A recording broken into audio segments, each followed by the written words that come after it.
really idolize sex within evangelicalism, and how do we fix that? Yeah. Well, first I'd tip my hat not only to Truman for his incredible work, but also Rachel Joy Welcher.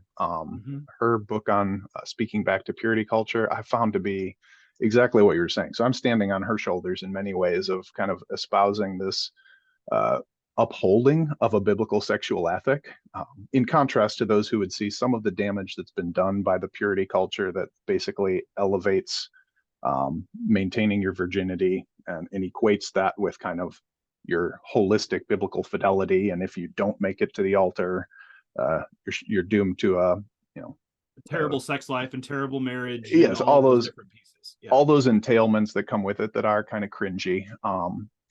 I think she does a very good job of saying we don't put away this biblical ethic, we uphold it, we maintain it with all the integrity of any other biblical command.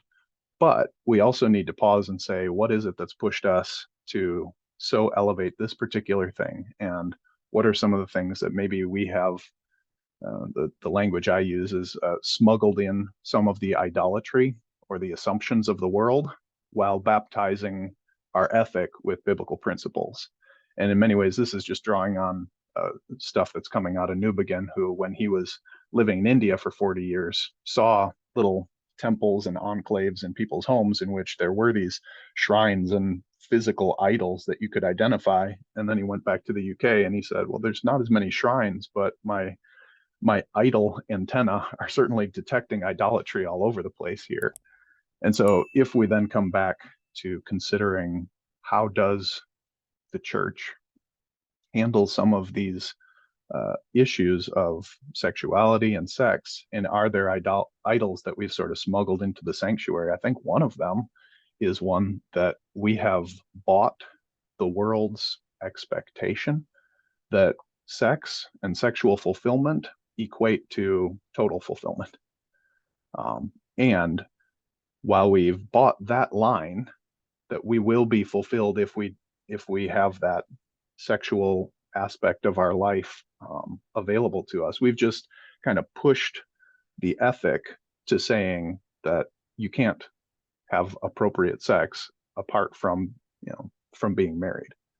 But we didn't go the whole way to kill the idolatrous whisper that if you have maintained a pure sexual life until you say I do, now you can be fulfilled in the same ways that the world says you can expect to be. So we've bought the true heart of the idolatry, that sex is ultimate. We've just baptized it with a biblical ethic and kind of put a hedge of protection around it. And I mean, I illustrated this just personally of reflecting back and realizing that as a teenager, I prayed those prayers of like, God, I send Jesus back, like, come Lord Jesus. But if you could wait until I get married, that'd be great. And I laughed because I did the same thing. Well, but it hits hard when you peel back the layers and you say, look, I was so bought into the idea that the consummation of my marriage would be fulfilling that I wanted God to put off the consummation of the ages. Yeah. Like that sucks. Oh,